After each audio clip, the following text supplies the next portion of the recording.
Assalamualaikum warahmatullahi wabarakatuh. A'udzu billahi minasyaitonir rajim. Bismillahirrahmanirrahim. Alhamdulillahilladzi hadana lihadza wama kunna linahtadiya laula an hadanallah. Asyhadu an la ilaha illallah wa asyhadu anna Muhammadan abduhu wa rasuluh.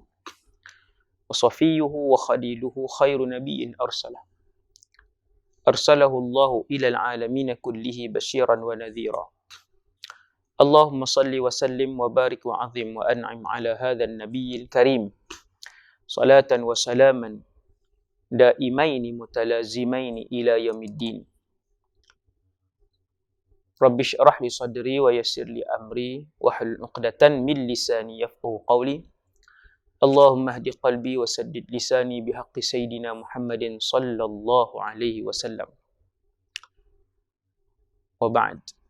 Kita menggunakan buku 206 Permasalahan Puasa karangan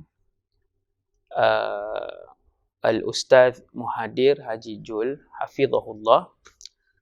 Yaqulu al-musannifu hafizahullah nafa'ana Allahu bihi wa bi'ulumihi fid darain amin. Kita sampai pada muka surat 11. Bahagian ketiga, berkata pengarang, penetapan awal Ramadan. Macam ni. Kita ni hari Ahad, bulan Sya'ban.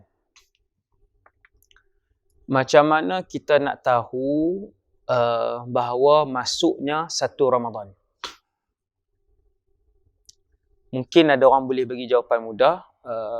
Lepas 30 Sya'ban, satu Ramadan lah Ustaz.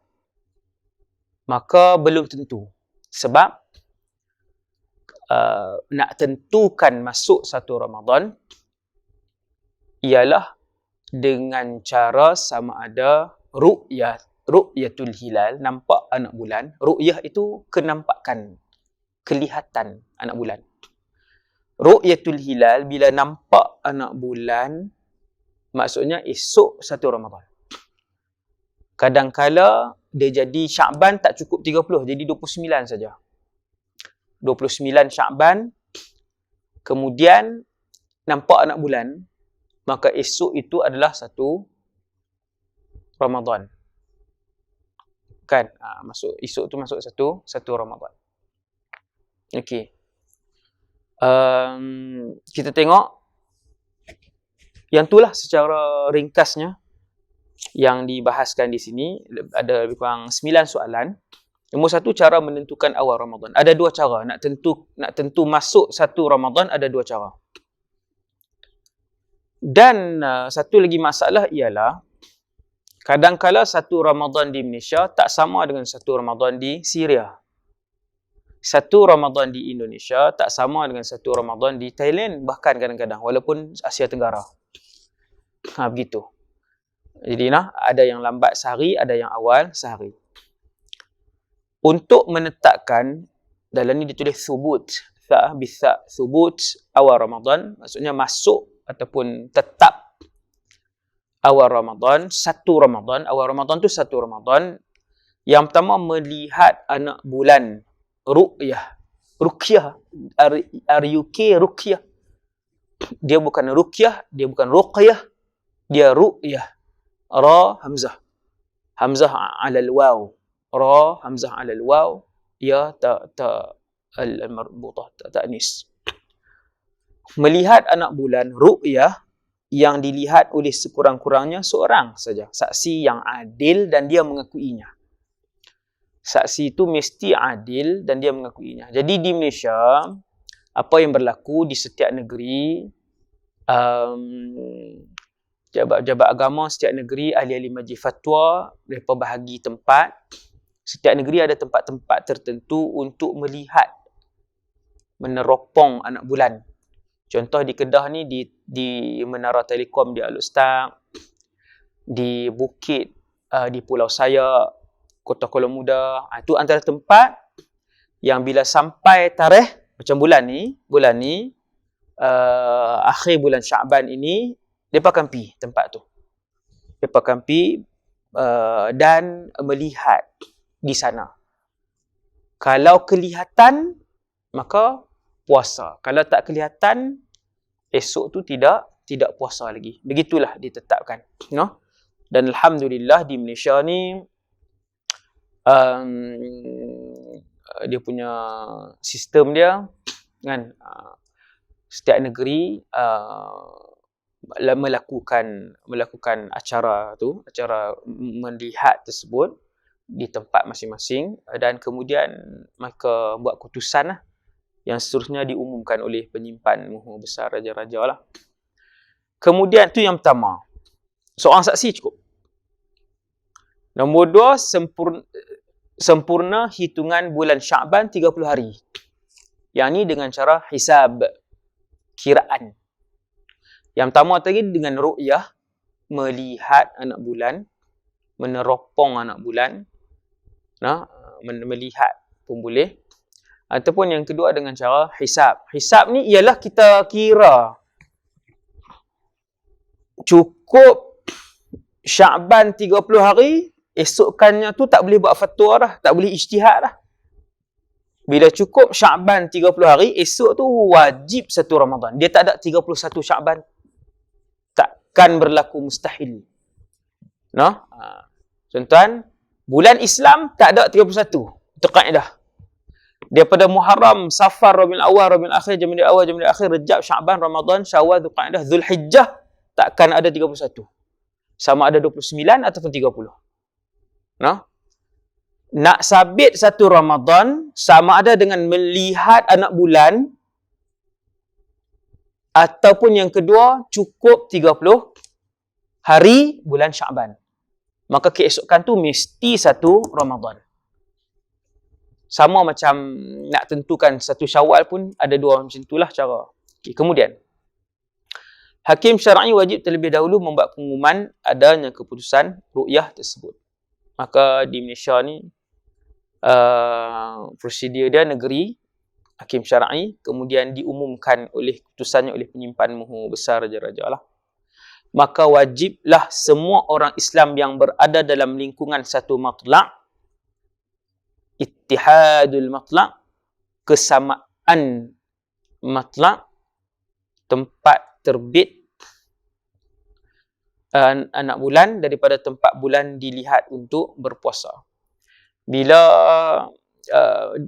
di Malaysia ni, bila penyimpan Muhur Besar Raja-Raja dia umum sekian-sekian tarikh, maka wajib kesemua ikut tarikh tersebut. Kesemua ni siapa? Kesemua yang berada dalam satu yang sama matlaknya. Kesemua orang Malaysia yang berada pada tempat yang sama matlak, wajib ikut keputusan tersebut lah. Okay. Kemudian, muka surat 12. Maksud sama atau berbeza matlak. Ketika di suatu daerah melihat anak bulan, hilal, waktu dalam kitab Arab disebut ru'yatul hilal. Melihat anak bulan. Ketika di suatu daerah melihat anak bulan, maka wajib penduduk di daerah yang berdekatan, iaitu bukan daerah yang jauh dengannya, untuk berpuasa. Contoh macam ni, di Kedah ada beberapa tempat yang dilihat anak bulan. Bukan semua daerah. Di Kedah ada berapa belas daerah, 12 daerah.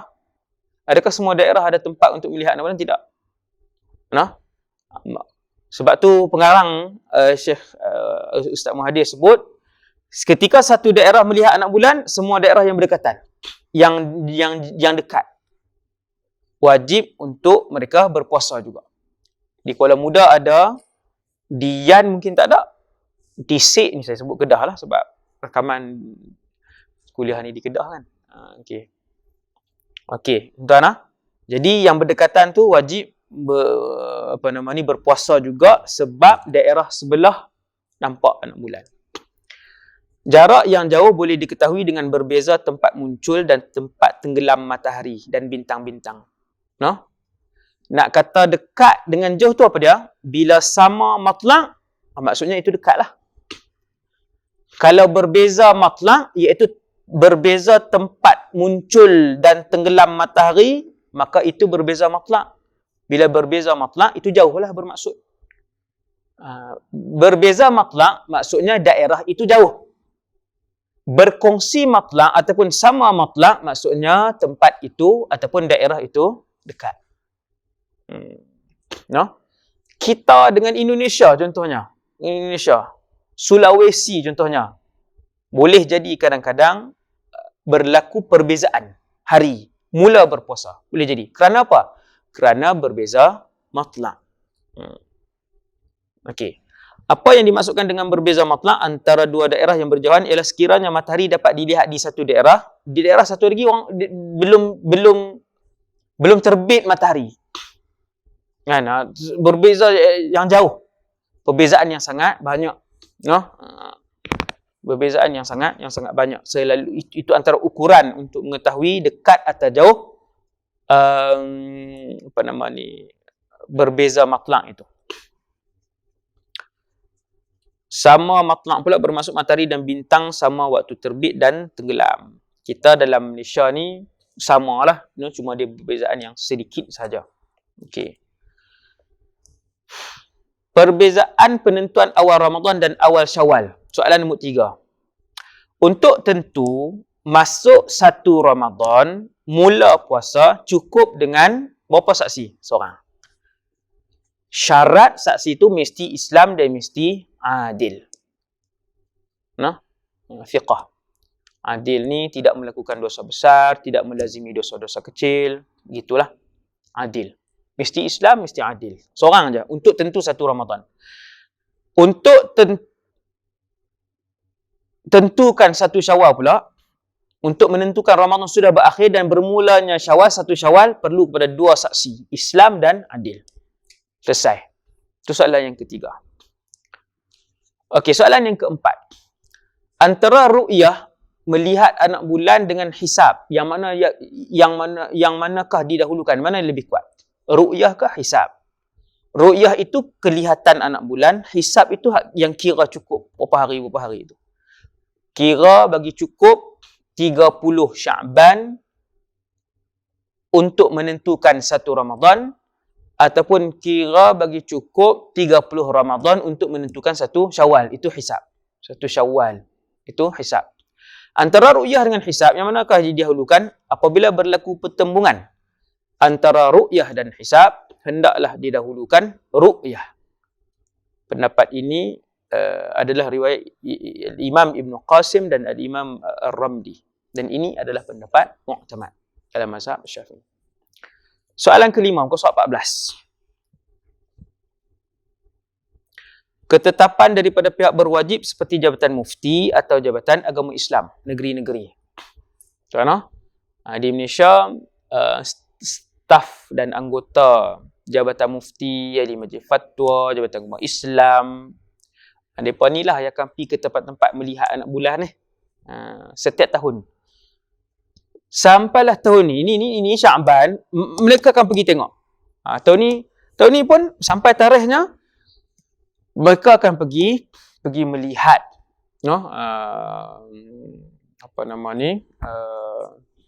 anak bulan. Anak bulan. Jika sebuah negara telah melihat anak bulan Ramadan, negara yang dekat dan berada dalam satu matlak, yang berkongsi matlak, tempat muncul itu, kalau sama tempat muncul, negara yang sama matlak wajib berpuasa, kecuali jika negara yang berdekatan itu ada hakim syar'i atau pihak berkuasa agama seperti Jabatan Mufti atau Jabatan Agama Islam mereka sendiri. Kan? Okey. Maksudnya kita tengok, Indonesia tengok. Kita ada keputusan, Indonesia ada keputusan. Kita ada Jabatan Mufti, Jabatan Agama kita, Indonesia dia ada Jabatan Mufti, Jabatan Agama dia dengan nama yang lain lah. Maka perlu patuh kepada keputusan pihak berkuasa agama di tempat masing-masing. Jika demikian, ketetapan dan perintah pihak berkuasa agama wajib diikuti sama ada negara tersebut berpuasa atau tidak dengan melihat anak bulan di negara tersebut sendiri. Itulah sebabnya terjadi perbezaan hari mula puasa atau berhari raya, satu Ramadan ataupun satu Syawal, umpamanya di antara negara Malaysia dengan Brunei atau Malaysia dengan Indonesia. Walaupun negara-negara ini berdekatan di antara satu sama lain. Mungkin ada daerah-daerah matlak berkongsi sama, yattahidul matlak. Tetapi disebabkan negara itu ada pihak berkuasa agama masing-masing, maka daerah itu ikut pihak berkuasa agama masing-masing.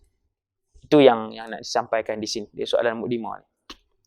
Kemudian tuan-tuan sekalian, muka soal 15. Ada isbat tetapi berpegang kepada hisab.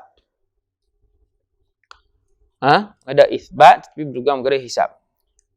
Nombor 6. Ketika pemerintah telah menetapkan ru'yah seperti 1 Syawal jatuh pada hari Isnin dan pemerintah mengarahkan untuk mengikutinya, tidak boleh lagi menggunakan cara hisab yang umpamanya menetapkan 1 Syawal pada hari Selasa. Jadi hati-hati orang Malaysia, di Malaysia pun ada pernah muncul satu kumpulan, dia ikut tok guru mereka dalam kampung tu saja.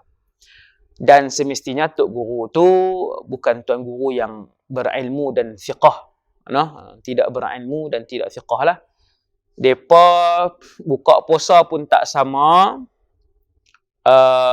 Waktu bersahur pun, akhir bersahur pun tak sama. Ada tuan-tuan, tahun lepas ada kes tersebut, 2 tahun lepas pun ada kes tersebut. Macam mana ni Ustaz? Mereka kata kita ni silap sebenarnya ni. Sebenarnya waktu berakhir sahur kita ialah sekian-sekian. Ada satu kumpulan, di Kedah ada, di negeri lain pun ada. Inna lillah wa inna ilaihi raji'un. Ikut tuan-tuan, ikut pihak berkuasa. Kita ada mufti kita, mufti tiap-tiap negeri, alhamdulillah. Mereka disokong oleh orang alim yang ramai pula di belakang mereka, bukan 2-3 orang. Orang alim daripada pelbagai latar belakang. Setiap mufti di negeri masing-masing, subhanallah. Alhamdulillah kita tak pernah tengok lagi mufti yang sesat, dan kita tak pernah dapat berita lagi ahli majlis fatwa yang sesat berfatwa dengan fatwa yang songsang. Alhamdulillah. Lan tajtami'a ummati ala dalalah. Insya-Allah umat Rasulullah tak akan bersepakat kepada perkara yang sesat. Jadi saya nasihatkan kumpulan-kumpulan tersebut jangan buat huru-harakan umat Islam dan fatwa. Ikut yang ditetapkan. Tuan-tuan tengok, ribuan tahun begitu sistem yang ditetapkan oleh para ulama. Ada ru'yah, ada hisab. Kalau berkongsi ru'yah sama matlak, tetapi pejabat agama negara masing-masing berbeza, ikut hak pejabat agama negara masing-masing, jabatan mufti negara masing-masing, supaya tidak berlaku faudah, tidak berlaku huru-hara dalam pengamalan Islam dan rukun Islam ni. Ini tuan-tuan, yang ajak ni bukan yang 100 tahun ni, 40 tahun ni, ribuan tahun mazhab ni para ulama menyusun supaya perjalanan tatbiq, pelaksanaan syariat, pelaksanaan hukum hakam, pelaksanaan rukun Islam menjadi cara yang tersusun. Kemudian soalan yang ketujuh ialah keputusan pemerintah berbeza dengan ru'yah. Keputusan pemerintah berbeza dengan ru'yah.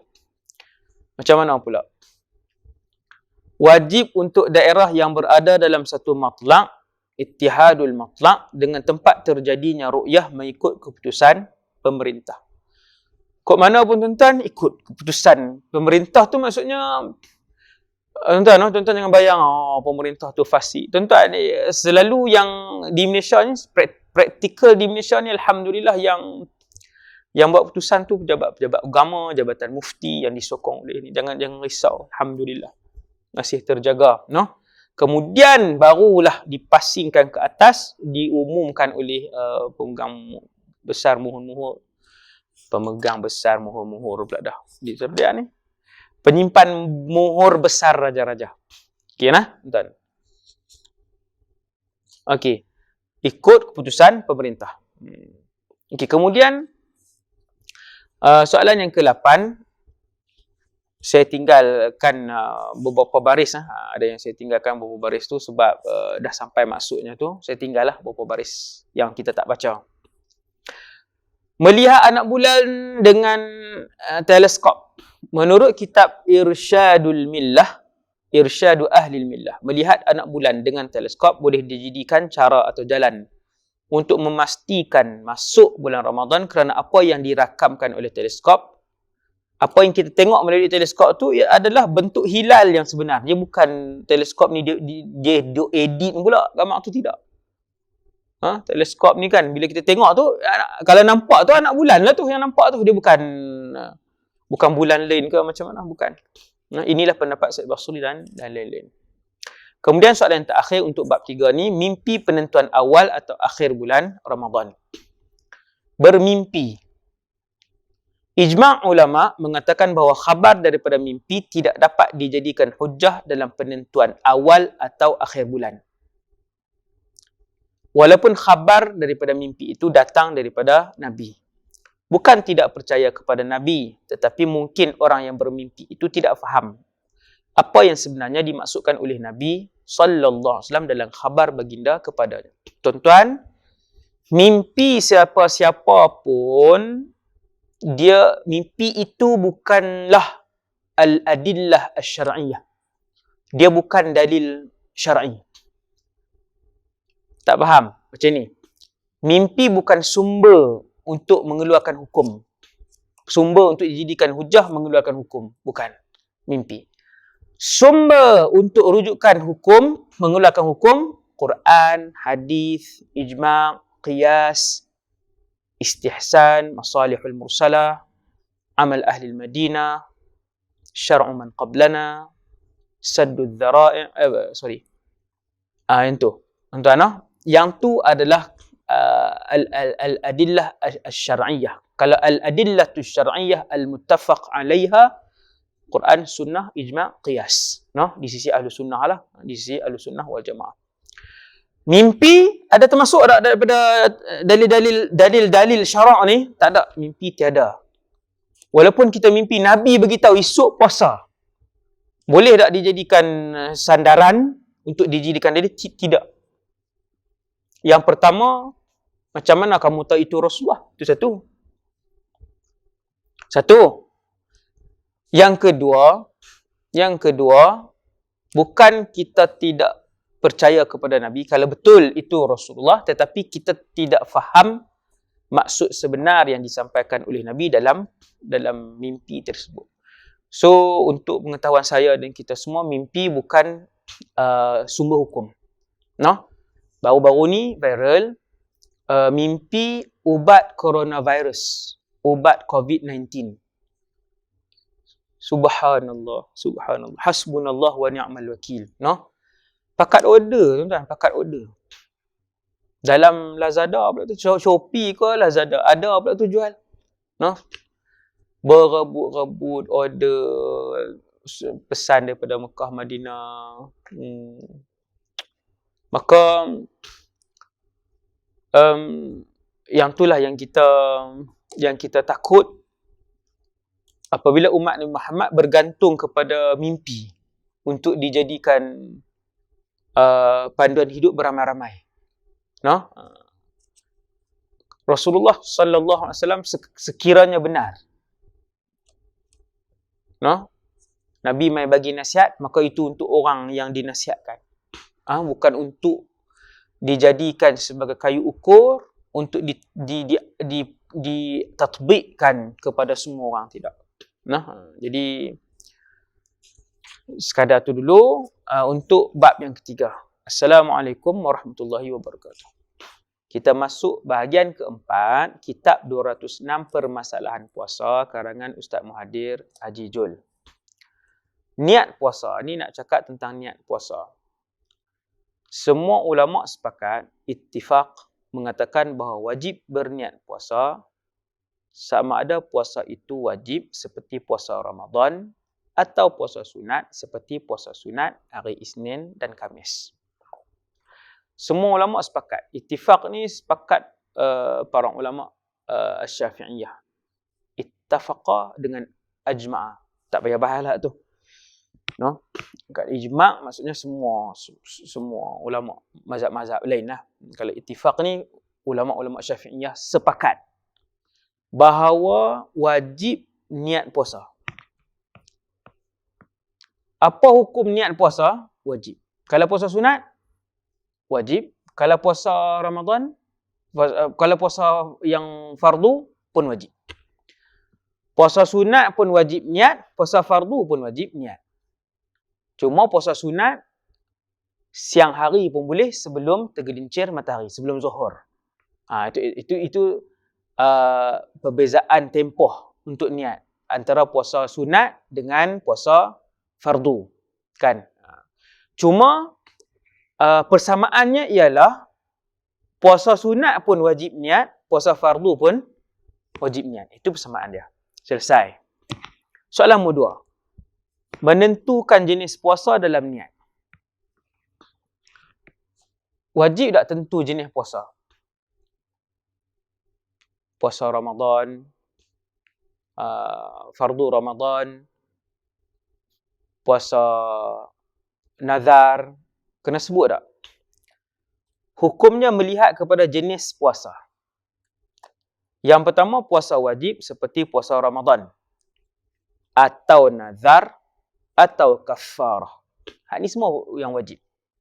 Puasa Ramadan hukumnya wajib, puasa nazar hukumnya wajib, puasa kafarah hukumnya wajib. Maka puasa-puasa wajib ini, puasa-puasa yang wajib ini, hukum untuk menentukan jenis puasa dalam niat adalah wajib. Iaitu wajib kita ta'yin, kita tentukan jenis niat. No? Sebab tu, siapa yang puasa Ramadan, contoh macam ni. Esok Ramadan, malam tu dia kata nak puasa. Tentu je, dia kata esok nak puasa. Maka dia tak ta'yin, dia tak spesifikkan puasa apa. Dia tak sebut puasa fardu Ramadan. Maka tidak sah di sisi mazhab Syafi'i. Nah, mesti ta'yin, mesti tentukan, spesifikkan puasa apa. Nazar, kena sebut nazar. Kafarah, puasa kafarah. Esok puasa kafarah. Begitu, kena sebut. Kalau dia nak puasa nazar, dia sebut esok puasa. Maka tidak sah. Esok aku nak puasa. Maka tidak sah. Sebab dia tidak ta'yinkan. No? Di sisi mazhab Syafi'i, semua puasa wajib mestilah dita'yinkan niatnya. Mestilah dispesifikkan niat. Pada malam tu mesti dispesifikkan. Nak puasa apa esok? Itu satu. Kemudian, puasa sunat pula lain. Puasa sunat ada yang ada waktu seperti Isnin. Ada waktu dia. Puasa sunat Khamis, puasa sunat Ashura, puasa sunat Syawal, 6 Syawal, dia ada waktu dia. Hukumnya tidak wajib ta'yin. Tidak wajib ta'yin. No? Saja aku puasa esok hari. Boleh? Untuk puasa Syawal. Tetapi disyaratkan mentakyin supaya mendapat pahala yang sempurna. Nak pahala sempurna, takyinkan. Saja ke puasa sunat Syawal esok hari. No? Bukan tang esok hari tu, tang puasa apa tu. No? Kalau puasa yang wajib seperti Ramadan, kafarah, nazar, maka wajib ta'yin, spesifikkan. Kalau puasa sunat, tak wajib ta'yin, tetapi untuk dapat pahala yang sempurna, kita ta'yinkan, spesifikkan. Yang ketiga, puasa sunat mutlak yang tidak mempunyai waktu dan sebab tertentu, maka tidak wajib ta'yin, cukup berniat untuk berpuasa saja. Dia kata, esok nak puasa. Cukup. Saja dia nak puasa, esok nak puasa. Nak puasa sunat. Maka boleh. Yang sama macam yang kedua tadi lah, yang puasa sunat tadi kan. Cuma yang ketiga ini bezanya yang dengan yang kedua. Untuk puasa mutlak ini maksudnya kalau kita sebut esok nak puasa pun dah cukup dan boleh mendapat pahala yang sempurna. Itu beza dengan yang nombor 2 tadi. Kemudian niat sebulan penuh. Niat sebulan penuh dalam mazhab Syafi'i tak ada. setiap hari memerlukan niat baru. Kerana setiap puasa yaum mustaqil. Setiap hari kita berpuasa, satu Ramadan tak sama dengan dua Ramadan. Sebab satu Ramadan, kita mula tahan lapar daripada subuh sampai maghrib. Kemudian kita buka puasa. Maka selesailah pakej berpuasa hari pertama Ramadan, satu Ramadan. Esok dua Ramadan bukan lagi satu Ramadan, puasa lain pula. Sebab tu mazhab Syafi'i kata perlu kepada niat lain. Sebab setiap hari dalam bulan Ramadan tu dia telah berakhir dan telah selesai. Masuk Ramadan 2, itu hari lain pula. Dah ada hari lain. Entah nah, okay, begitu. Dengan sebab itu, dalam mazhab Syafi'i tak ada niat puasa sebulan. Boleh taklid mengikut pendapat Imam Malik ataupun mazhab Malikiyah, iaitu berniat puasa Ramadan sebulan penuh pada awal malam Ramadan. Maksudnya tuan-tuan, nak masuk satu Ramadan, malam tu kita dah niat dah puasa sebulan Ramadan. Esok satu Ramadan, malam tu kita dah niat. Nawaitu sauma syahri Ramadana kullihi lillahi ta'ala. Saja aku berpuasa keseluruhan pada bulan Ramadan kerana Allah Ta'ala. Gitu niat dia. No? Boleh taklid pendapat Imam Malik, iaitu berniat puasa Ramadan sebulan penuh pada awal malam Ramadan. Awal mesti awal malam tu. Kerana sebagai langkah ihtiyat. Ihtiyat ni sebagai langkah berjaga-jaga. Bimbang terlupa berniat pada salah satu malam dalam malam-malam Ramadan seterusnya. Okey. Selesai. Setelah berniat puasa esok harinya, ataupun mengikut pendapat Imam Malik pada malam pertama bulan Ramadan tersebut, wajib pula berniat pada malam kedua dan malam-malam seterusnya. Siapa yang dah niat sebulan penuh, esok tu dia tetap wajib untuk niat lagi. Untuk puasa yang kedua, Ramadan yang ketiga, Ramadan yang keempat, Ramadan yang kelima, tiap malam tu dia tetap kena niat. Lepas tu yang tadi dah puasa sepenuh tu, yang puasa sebulan, niat sebulan penuh tu, yang tu kita taklid mazhab Maliki. No? Sebagai langkah berjaga-jaga. No? Boleh bertaklid pun begitu. Ulama mazhab Syafi'iyah tetap ajak kita bila masuk Ramadan kedua, ketiga, keempat pun tetap wajib tabyitun niyah, iaitu berniat pada waktu malam. Setiap malam perlu berniat juga. Kemudian soalan yang keempat. Berniat setiap malam dalam bulan Ramadan. Walaupun dibolehkan bertaklid mengikut mazhab Maliki dengan berniat pada awal malam bulan Ramadan untuk sebulan penuh, berniat pada setiap malam bulan Ramadan adalah wajib juga. Ini yang kita sebut tadi. Ini kita dah bahas dah tadi. Nah, muka surat sebelah. Sebab ilah, bukan ilah. Ini illah. Kena buat pembetulan sikit ni. Illah. Illah kenapa wajib berniat puasa pada waktu malam setiap malam dalam mazhab Syafi'i ialah setiap hari dalam bulan Ramadan adalah suatu ibadah yang tersendiri. Ramadan 1 dia ada mula, ada habis. Ramadan 2 dia ada mula, dia ada habis, berakhir. Sebab tu dia perlu niat. Dia perlu niat baru. Masuk malam kedua niat lain. Masuk malam ketiga niat puasa Ramadan semula. Masuk malam keempat niat puasa Ramadan lagi untuk esoknya. Masuk malam kelima niat puasa Ramadan lagi untuk malam keesokannya. Sebab setiap malam puasa Ramadan itu telah pun berakhir mengikut hari-harinya. Bila masuk hari yang baru, memerlukan niat yang baru. Itu hujah dalam mazhab Syafi'i.